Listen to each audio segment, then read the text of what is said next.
बहुत परेशान हो जाएंगे, लेकिन वो हम नहीं बताना चाहते। हम इतना जरूर जानते हैं कि किसी भी अत्याचारी से, किसी जालिम से अगर आप सद्भावना की उम्मीद रखें तो ये गलत है।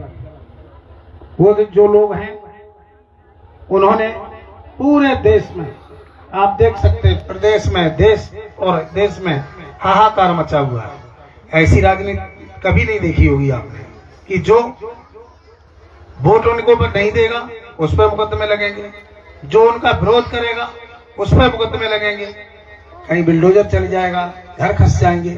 ऐसा कहीं अन्याय अत्याचार होता है। आपने ये भी देखा होगा कि आज हमारे पास कोई घर नहीं, कोई मकान नहीं, कोई दुकान नहीं, कोई चीज नहीं। क्या गुनाह था हमारा? यही तो गुनाह था कि जिला पंचायत में भाजपा को 2 वोट मिले और हमको 26 वोट मिले। यही तो गुनाह था। ये क्या? ये तो जनता ने दिया था वोट, जनता ने मेंबर चुने थे। तो इसका मतलब तो ये है कि तुमने जनता के चुने हुए प्रतिनिधि को जो अत्याचार अन्याय किया तो वो तो सीधा जनता के साथ हुआ। ऐसा कभी आपने नहीं सुना होगा। जो प्रधान इनके खिलाफ रहे उनके अधिकार सीज हो गए, जो कोटेदार इनके खिलाफ रहे उनके कोटे छिन गए, जिस आदमी ने विरोध किया वो जेल चला गया। तो मैं तो यही कहता हूं कि इस देश में खुशहाली लानी है, अगर प्रदेश में खुशहाली लानी है तो 2027 में इनको उखाड़ना पड़ेगा और तभी कल्याण होगा। आप देखते हैं कभी समाजवादी पार्टी की सरकार में खाद की, बीज की कभी कोई दिक्कत हुई? और आज क्या हाल है? डीएपी के लिए लाइन लगानी पड़ती है, यूरिया के लिए लाइन लगानी पड़ती है, क्योंकि इन्हें किसान, नौजवान, गरीब, मजदूर, इससे इनका कोई मतलब नहीं है। इनका मतलब है धन्ना सेठों से। ये धन्ना सेठों के घर भरे जा रहे हैं और आप लोग जो गरीब थे और गरीब होते जा रहे हैं। और टीवी और चैनल में दिखाया जाता है कि हमारा देश महाशक्ति बन गया। अगर हमारा देश महाशक्ति बन गया है तो 80 करोड़ लोगों को आप अनाज क्यों दे रहे हैं? इसका मतलब तो यह है कि इस देश में 80 करोड़ लोग गरीबी रेखा से नीचे हैं। सारे टीवी चैनल जितने भी हैं, जितनी मीडिया है, वो सारी की सारी इन्होंने अपने अंडर कर रखी है। देश की जितनी संस्थाएं हैं वो सारी की सारी संस्थाएं इन्होंने अपने अधीन कर रखी है। तो न्याय कहां से मिलेगा?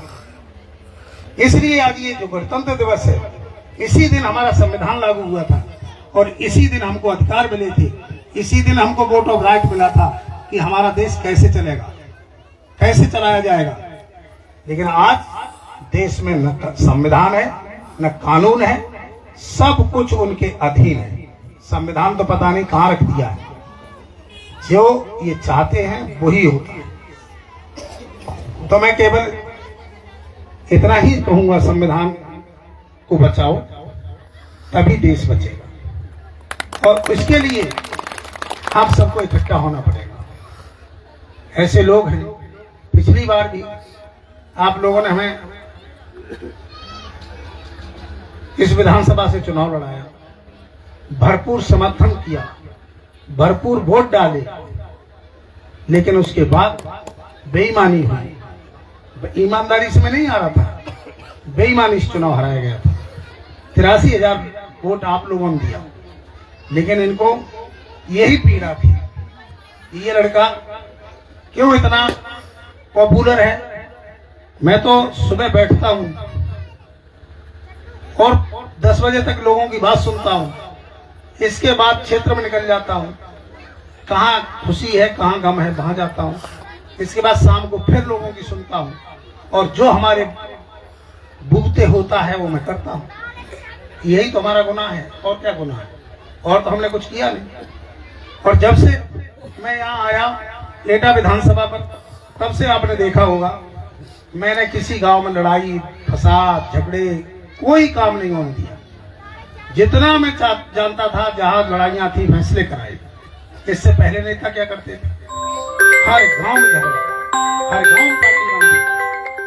ये इन लोगों का काम है। अब उन लोगों के पेट में दर्द हो रहा है, क्योंकि मैं झगड़ा नहीं होने देता हूँ। मैं पंचायत फैसला करता हूँ और ईमानदारी के साथ न्याय करता हूँ। और लोग हमारी बात को मानते हैं। तो यही आशीर्वाद आप बनाए रखें, जैसा भी हो, एमएलए न बनूं, एमपी न बनूं,